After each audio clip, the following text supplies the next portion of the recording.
أعوذ بالله من الشيطان الرجيم. بسم الله الرحمن الرحيم. والشمس وضحاها والقمر إذا تلاها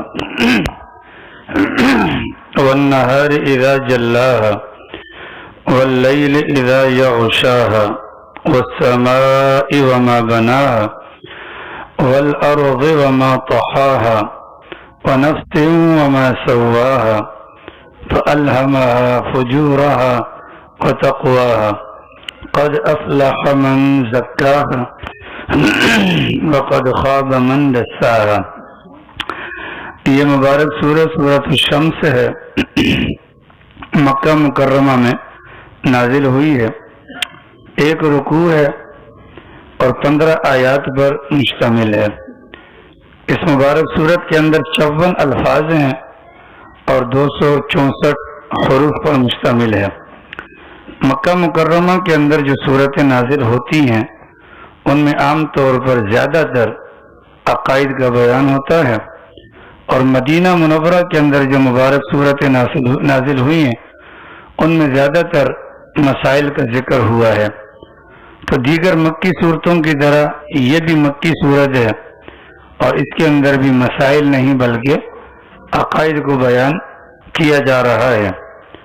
ما قبل والی جو صورت گزری ہے اس میں اللہ تعالیٰ نے انسانوں کے 2 طبقات کا ذکر کیا، اصحاب المیمنہ اور اصحاب المشأمہ، دائیں ہاتھ والے اور بائیں ہاتھ والے. اور اس سے پہلے اللہ نے ذکر کیا وَهَدَيْنَاهُ النَّجْدَيْنِ، انسان کو ہم نے 2 گھاٹیاں بتلا دی، خیر کا راستہ بھی بتلا دیا اور شر کا راستہ بھی بتلا دیا. اس مبارک صورت کے اندر بھی اللہ تعالیٰ نے انسانوں کے انہی دونوں گروہوں کو ذکر کیا کہ وہ گروہ جس نے اپنے نفس کا تزکیہ کر لیا وہ کامیاب ہو گیا، اور وہ گروہ جس نے اپنے نفس کو مٹی میں ملا دیا، مطلب نفس کا غلط استعمال کیا، وہ ناکام ہو گیا. اس بات کو یہاں پر بھی بیان کیا. اللہ تعالیٰ نے ابتدا کے اندر چند چیزوں کی قسمیں کھائی ہیں. تقریباً اگر دیکھا جائے تو اللہ رب العالمین نے جو قسمیں کھائی ہیں اور آگے جو مضمون بیان کیا ہے ان دونوں کو سمجھنے میں تھوڑی سی دقت ہوتی ہے.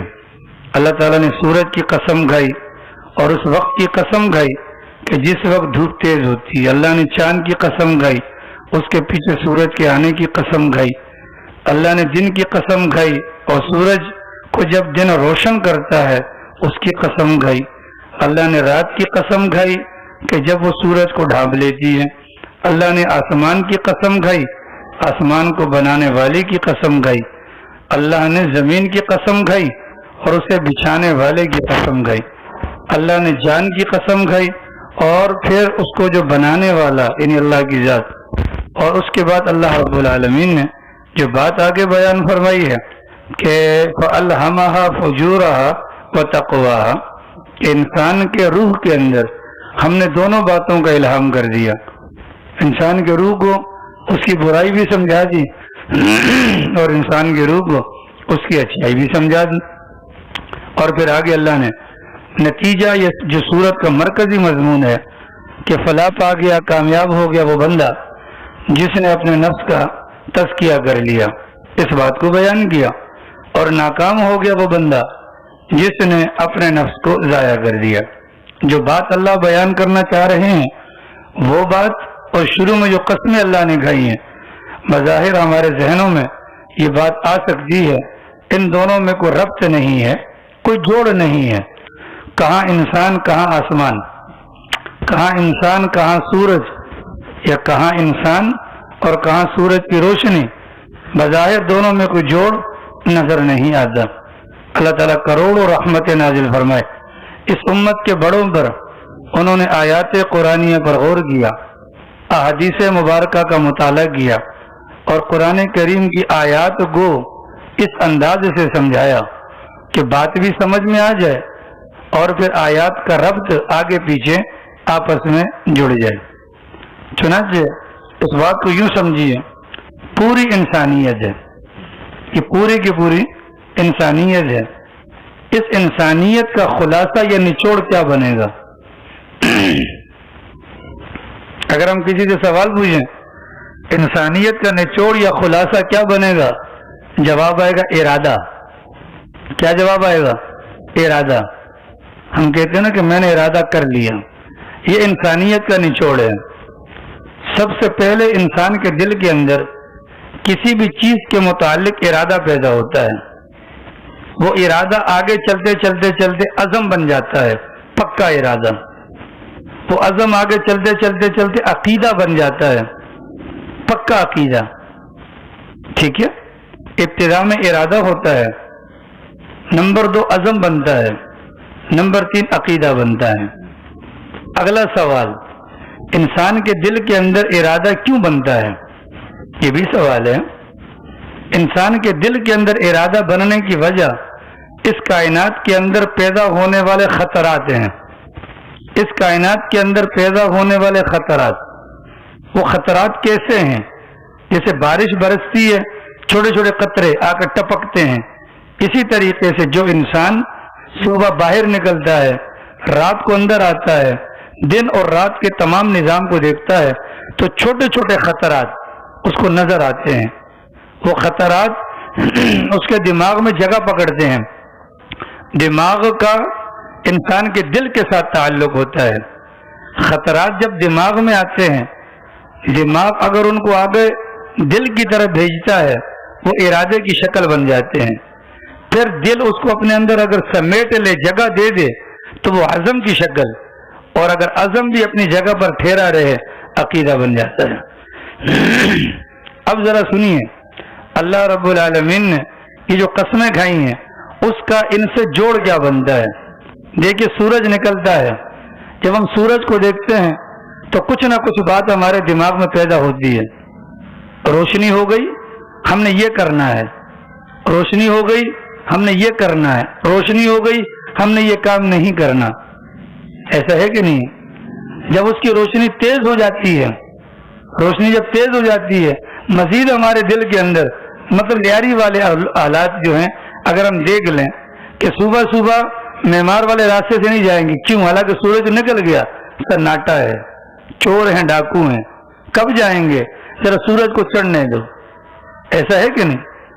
سردی کا موسم ہے، سورج نکل گیا، نظر آ رہا ہے، سفر نہیں کریں گے، کیوں؟ ٹھنڈک ہے، تھوڑا سورج کو آگے جانے دو، گرم ہو جائے پھر نکل جائیں گے۔ یہ خیالات کہاں پر آ رہے ہیں؟ دل کے اندر۔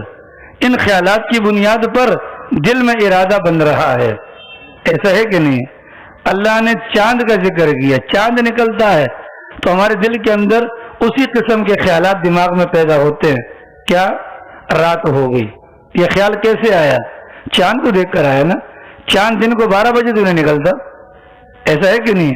چاند آ گیا، دل میں خیال آ گیا کہ دن گیا، رات آ گئی، خیال آ گیا کاموں کو سمیٹنا چاہیے، خیال آ گیا سونے کا وقت ہوا جاتا ہے، خیال آ گیا اور چاند کی تاریخ کون سی ہے، 14 پورا ہو گئی، خیال آ گیا کہ ایک وقت وہ بھی تھا، ایک وقت وہ بھی تھا جب ایک صحابی نے مسجد نبوی کے صحن میں بیٹھ کر فرمایا تھا کہ میں نے سرکار کو دیکھا اور اوپر 14ویں کا چاند چمک رہا تھا۔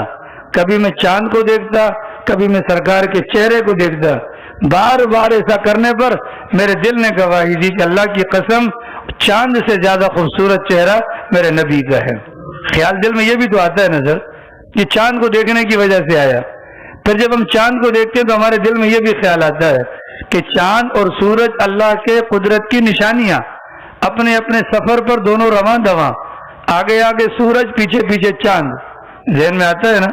پھر ہمارے ذہن میں یہ بھی آتا ہے بسا اوقات سورج چاند کے بالکل مقابل آ جاتا ہے، یہ سورج کے مقابلے میں چاند بے نور ہو جاتا ہے، جس کو چاند گرہن کہا جاتا ہے۔ ایسا ہوتا ہے کہ نہیں ہوتا؟ یہ خیال کیوں آیا؟ اس کو دیکھا۔ زمین کو دیکھ لیجیے، زمین کو دیکھ کر ہمارے دل میں طرح طرح کے خیالات پیدا ہوتے ہیں یا نہیں ہوتے؟ یہ زمین کیسی ہے؟ لیاری والوں کی سوچ، یہاں فائل لگ سکتی ہے نہیں لگ سکتی؟ لیاری والوں کی سوچ، ٹھیک ہے، لیاری والوں کی سوچ 80 گز کا مکان ہے، سامنے 3 فٹ کی جگہ کیاری کی، یہاں لیٹرین بنا لیتے ہیں جی، یہاں کیا بنا لیں گے؟ یہ زمین کو دیکھ کر خیال آیا، لیٹرین بنا لیتے ہیں۔ لیاری والوں کی سوچ، جہاں پر گھر کے سامنے پارک دیکھا، صبح اٹھتے کے ساتھ ہی چھوٹے بچوں کی شلوار اتار کر ان کو پارک میں بھجوا دو جی تاکہ وہاں جا کر پیشاب پخانہ کر لیں. یہ لیاری والوں کی سوچ. زمین کو دیکھا خالی ہے گراؤنڈ, یہ پرانے زمانوں کی بات کر رہا ہوں. ابھی تو اگر خالی گراؤنڈ نظر آ جائے تو ماشاءاللہ اگلے دن فائلیں لگ جاتی ہیں. وہ بات نہیں, پرانی زمانے کی بات ہے. سامنے دیکھ لیا گراؤنڈ, کچرا اٹھا کر پھینک دو جی. سامنے دیکھ لیا گراؤنڈ, گٹر بہ رہا ہے, کیا کریں؟ نائی کو 200 روپے دیتے موت آ جائے گی.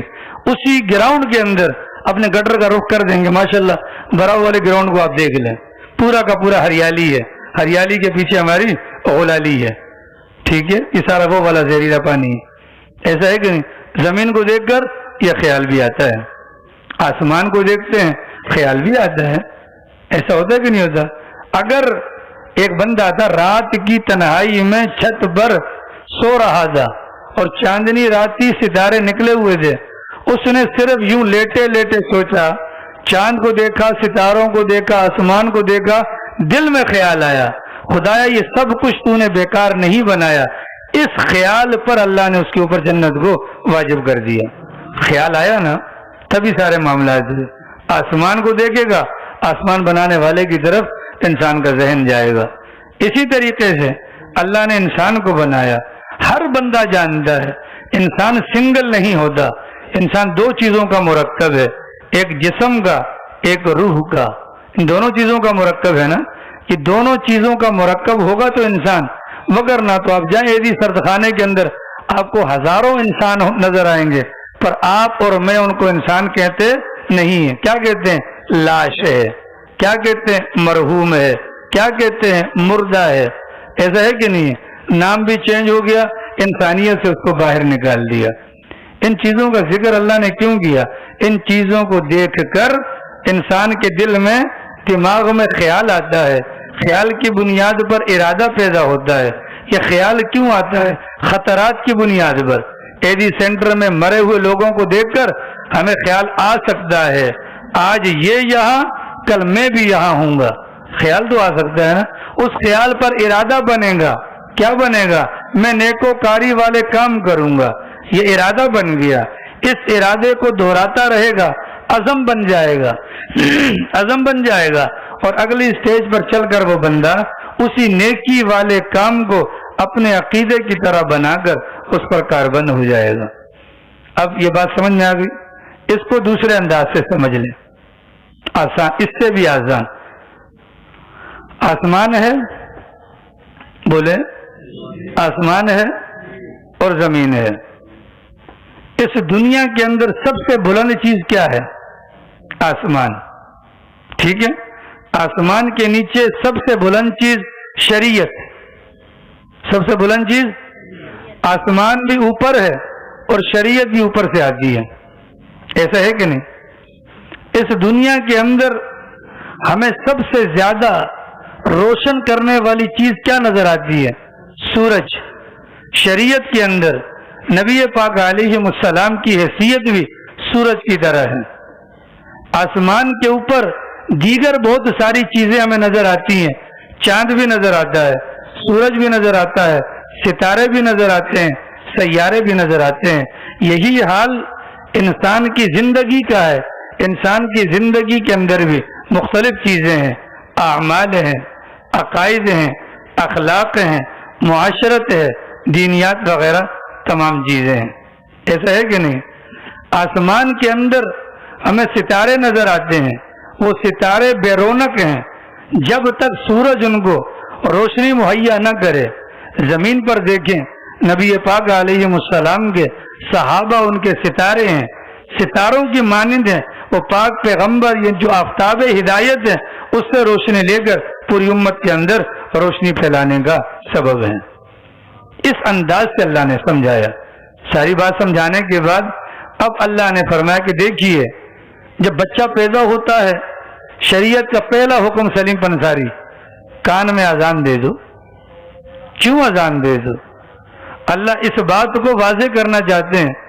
اذان دینے کی وجہ کہ یہ جو بچہ ہم نے دنیا میں بھیجا, اس بچے کو خالی خولی ڈول کی طرح نہیں بھیجا, خالی خولی مٹکا نہیں ہے. یہ اس کے اندر ہم نے صلاحیت رکھی ہے. اب جب یہ دنیا میں آ گیا, ان صلاحیتوں کے اثر کو قبول کرنے کا وقت آ گیا. وقت آ گیا.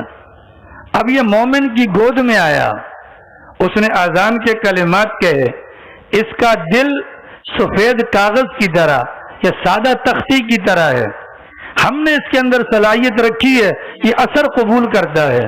تم اللہ اکبر کہو گے, اس کے دل پر ان کلمات کا اثر ہوگا, ان کلمات کا اثر ہوگا. اگر یہ کسی کافر کے گھر پہ پیدا ہوتا ہے تو کافر ماحول کا اثر بھی یہ قبول کرے گا. ایسا ہے کہ نہیں ہے؟ آگے چلیں. جب یہ جوان ہوتا ہے, بالغ ہوتا ہے, اللہ اس کو عقل دیتے ہیں, اس عقل کی بنیاد پر اس کے دل نے جو اثر قبول کیا تھا, یہ اثر اور عقل آپس میں لڑائی کرے گی. عقل اور اثر آپس میں لڑائی کرے گی. عقل اس کو بتلائے گی کہ جو تیرے دل کے اوپر اثر ہے وہ صحیح ہے یا غلط. اب اس انسان کی مرضی ہے, عقل کی مانتا ہے یا اثر کے پیچھے ہاتھ باندھ کر چلتا ہے. اگر عقل کی مان کر نیکی کے راستے پہ چل گیا تو اس کو کہا جائے گا یہ ہے وہ انسان جس نے اپنے نفس کا تزکیہ کر لیا. اللہ نہ کرے ماحول یا اثر کے پیچھے چل پڑا تو یہ ہے وہ انسان جس نے اپنے نفس کو مٹی میں ملا کر ذلیل کر دیا. بات سمجھا کہ جناب؟ اور آسان الفاظ میں سرکار نے فرمایا زمین تین طرح کی ہوتی ہے. زمین تین طرح کی ہوتی ہے. ایک زمین ہوتی ہے سخت, جیسے کہ چٹانیں ہوتی ہیں. ایک زمین ہوتی ہے کہ وہ چٹان نما تو ہوتی ہے پر اس کے اندر گھڑے پڑے ہوئے ہوتے ہیں. اور ایک زمین ہوتی ہے جو زرخیز ہوتی ہے. ان تینوں زمینوں پر آسمان سے ایک طرح کی بارش پڑتی ہے. سخت چٹانوں پر پڑے گی بارش, بہہ کر ندی نالوں میں پہنچ جائے گی, اس چٹان کو کوئی اثر نہیں پڑے گا, کوئی فائدہ نہیں ہوگا. یہی بارش پڑے گی ایسی چٹان پر جو بظاہر تو سخت ہے لیکن اس کے اندر گھڑے پڑے ہوئے ہیں. بارش کا پانی اندر جائے گا, ذخیرہ ہو جائے گا. دوسرے انسان آئیں گے, ڈیم کے اندر سے پانی پی بھی سکتے ہیں, اس کے ذریعے سے نالیاں بنا کر زرخیز زمین کو سیراب بھی کر سکتے ہیں. اپنی ذات کو تو فائدہ نہیں ہوا لیکن کم از کم دوسروں کے لیے فائدہ مند ہو گئی. اور وہی بارش ایک زرخیز زمین کے اوپر بھی برستی ہے تو زمین کے اندر سے پھل بھی نکلتے ہیں, پھول بھی نکلتے ہیں.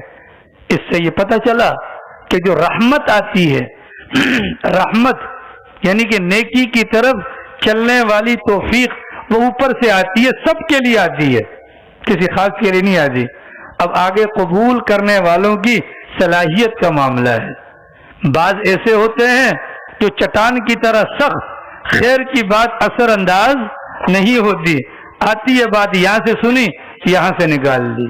بعض ایسے ہوتے ہیں سخت ہوتے ہیں لیکن دل میں اس خیر کی بات کو جگہ دیتے ہیں, کسی نہ کسی موقع پر اپنی ذات کو یا دوسروں کی ذات کے لیے فائدہ مند بن جاتے ہیں. اور بعض وہ ہوتے ہیں جو خیر کی بات کو سنتے ہیں, قبول کرتے ہیں, اعضاء اور جوارح کے ذریعے سے خود بھی عمل کرتے ہیں اور زبان کے ذریعے سے دوسروں کو بھی فائدہ پہنچاتے ہیں. یہ ہیں کامیاب لوگ. بات سمجھ آ رہی سر؟ اب میں اور آپ اپنی صلاحیتوں پر غور کریں. آیا ہم نے اپنی صلاحیت کو زندہ رکھا یا مار دیا؟ صلاحیت کو صحیح رکھا یا بگاڑ دیا؟ یہ ہماری ذمہ داری ہے اور یہ ہماری ضرورت ہے. ایک بات یاد رکھیے گا, آج کے بعد سوچ لیجئے گا, چونکہ سارے بالغ ہیں, ہم کوئی بھی گناہ کا کام کرنے جاتے ہیں نا, عقل ایک آواز ضرور لگاتی ہے, نہ کر. ایسا ہوتا ہے کہ نہیں ہوتا؟ ہم کوئی بھی گناہ کا کام کرنے جاتے ہیں, ایک آواز بھلے وہ کمزور ہی سی کیوں نہ ہو, ضمیر ضرور لگاتا ہے یہ کام مت کر. لیکن ایک حد تک, ایک حد تک, جب ایک بندہ 50-60 سال تک عقل کی ایک بات نہ مانے, ضمیر کی کسی آواز پر لبیک نہ کہے, ضمیر مر جاتا ہے, عقل تھک کر بیٹھ جاتی ہے. یہ اس انسان کے لیے بڑا خطرہ ہے. ہم میں سے ہر بندہ مومن گھرانے میں پیدا ہوا, اذان کا اثر قبول کیا, عقل کے نور سے اللہ نے نواز کر اللہ نے دوسرا بڑا کرم کیا, ہدایت اور گمراہی کا راستہ واضح کر کے اللہ نے تیسرا بڑا کرم کیا. ہم نے عقل کی آواز پر لبیک نہیں کہا. ایسا ہے کہ نہیں؟ ضمیر کی آواز پر لبیک نہیں کہا. اس بنیاد پر اب ہمیں گناہ کرتے ہوئے احساس نہیں ہوتا. ایسا ہے کہ نہیں؟ اب ہمیں گناہ کرتے ہوئے احساس نہیں ہوتا. فکر نا انسان شریعت مطہرہ کا مطالعہ صغیرہ گناہ کی تو شریعت بات ہی نہیں کرتی ہے. شریعت ایمان والوں کو کبیرہ گناہوں سے کیوں منع کرتی ہے کہ کبیرہ گناہ مومن سے ہو جائے وہ چین سے نہیں بیٹھ سکتا. اور ہمارے صغیرہ تو ویسے ہی نہیں ہوتے جناب. صغیرہ کب ہوتا ہے؟ جب صغیرہ کو صغیرہ سمجھا جائے. ہم نے صغیرہ کو اتنا پکا کر لیا وہ کبیرہ کا بھی ابا بن جاتا ہے. وہ کبیرہ کا بھی ابا بن جاتا ہے. نہ یہ سمجھ میں وجہ نہ اس کا استعمال نہ ضمیر کا استعمال. اب میں اور آپ نیکی کرتے ہیں مزہ آتا ہے؟ نہیں آتا. بولو نہیں آتا.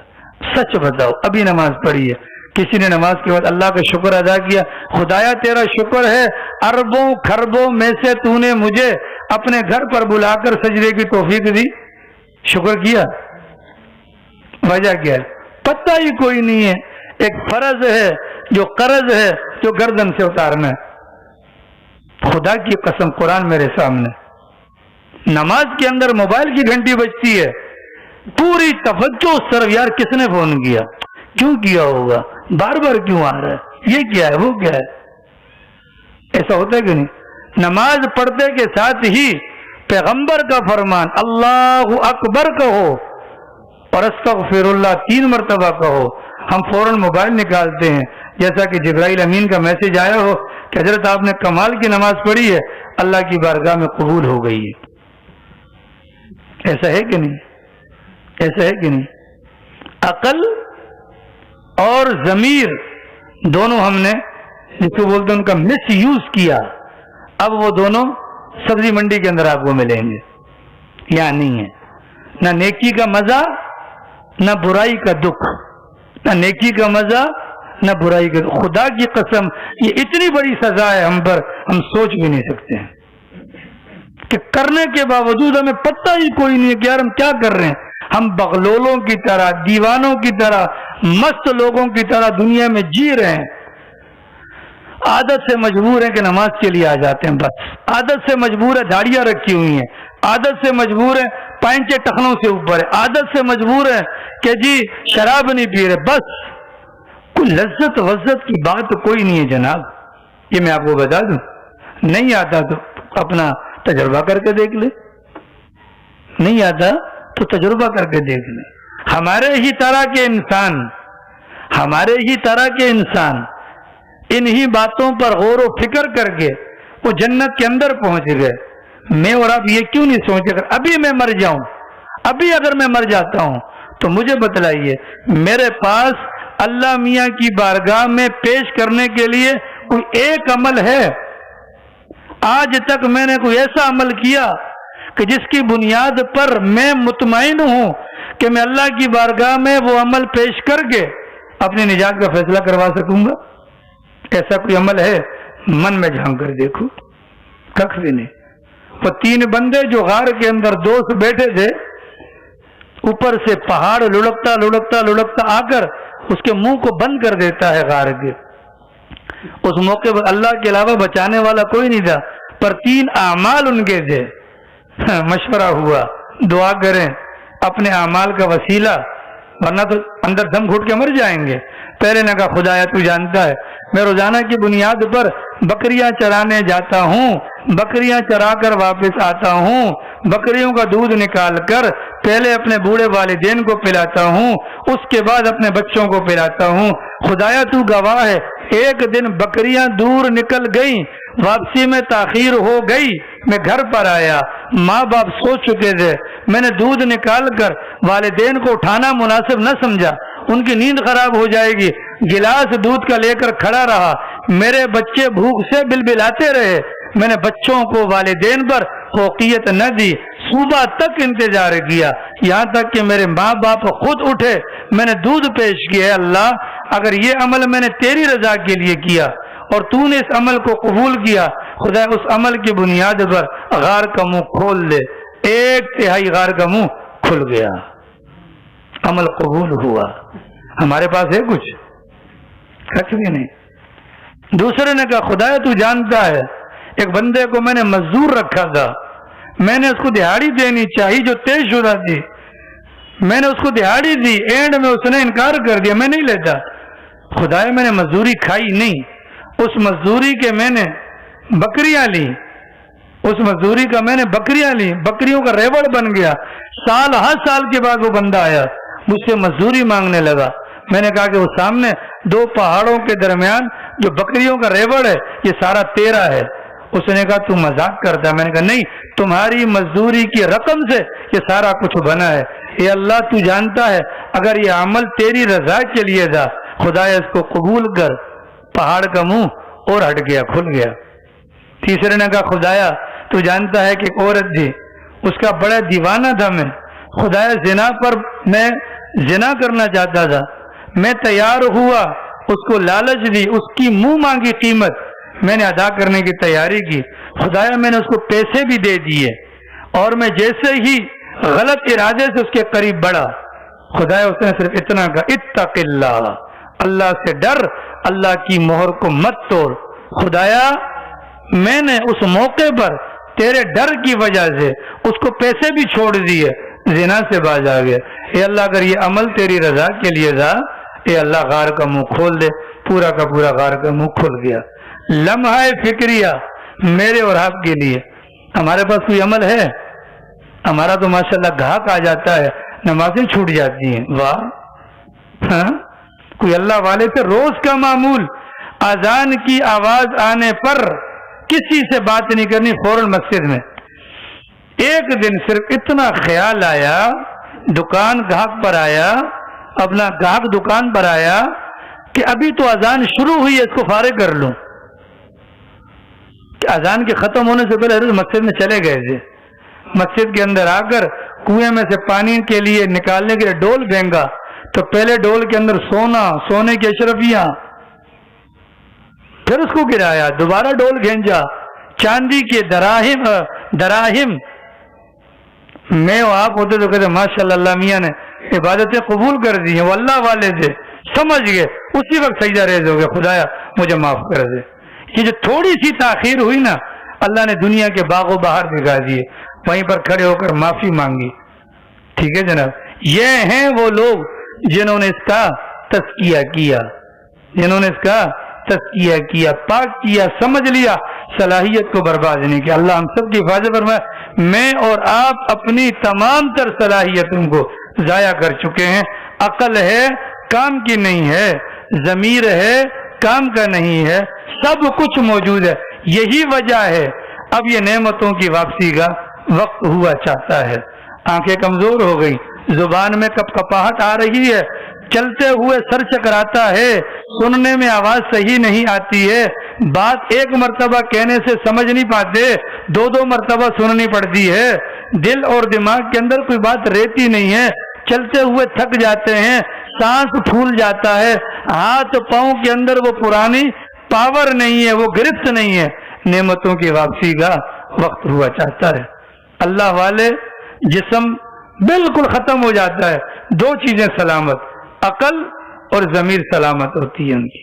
ٹھیک ہے جناب، ان دونوں چیزوں کا ہماری اس دنیا سے اور اس دنیا سے بڑا گہرا تعلق ہے۔ سنیے ترجمہ، اللہ فرماتے ہیں والشمس، قسم ہے سورج کی، وضحاها، اور اس وقت کی جب دھوپ چڑھتی ہے، قسم ہے سورج کی اور اس وقت کی جس وقت دھوپ چڑھتی ہے، والقمر، اور قسم ہے چاند کی، اذا تلاها، جب وہ سورج کے پیچھے پیچھے چلتا ہے، والنہار، قسم ہے دن کی، اذا جلاها، جب دن اس سورج کو روشن کرتا ہے، واللیل، قسم ہے رات کی، اذا یغشاها، جب وہ سورج کو ڈھانپ لیتی ہے، والسماء وما بناها، قسم ہے آسمان کی اور اس کے بنانے والے کی، والارض وما طحاها، قسم ہے زمین کی اور اس کو بچھانے والے کی، ونفس، قسم ہے جان کی یعنی روح کی، وما سواها، اور اس کو ٹھیک ٹھیک اعتدال کے ساتھ بنانے والے کی،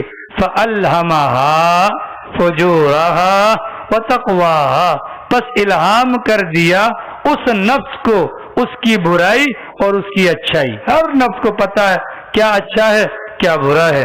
قد افلح من زکاہا، فلاح پا گیا. فلاح اس کامیابی کو کہتے ہیں جس کے بعد ناکامی کا منہ نہ دیکھنا پڑے. نماز کے موقع پر اذان میں جو کہا جاتا ہے نا حی علی الفلاح، آؤ کامیابی کی طرف، کتابوں میں اٹھا کر دیکھیں فلاح نام ہے اس کامیابی کا جس کے بعد ناکامی کا منہ نہ دیکھنا. قد افلح، فلاح پا گیا یا تحقیق کامیاب ہو گیا، من وہ آدمی زکاہا جس نے اپنے نفس کا تزکیہ کر لیا.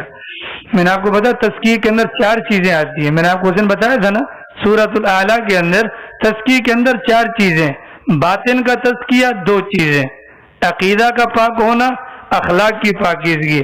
ظاہر کا تزکیہ 4 چیزیں ہوتی ہیں، بدن کی پاکی، لباس کی پاکی، نمبر 3 مال کی پاکی، نمبر 4 خسیس چیزوں کو جو غیر ضروری چیزیں ہوتی ہیں ان کو دور کرنا. ان تمام چیزیں ایک ظاہر ہے ایک باطن ہے.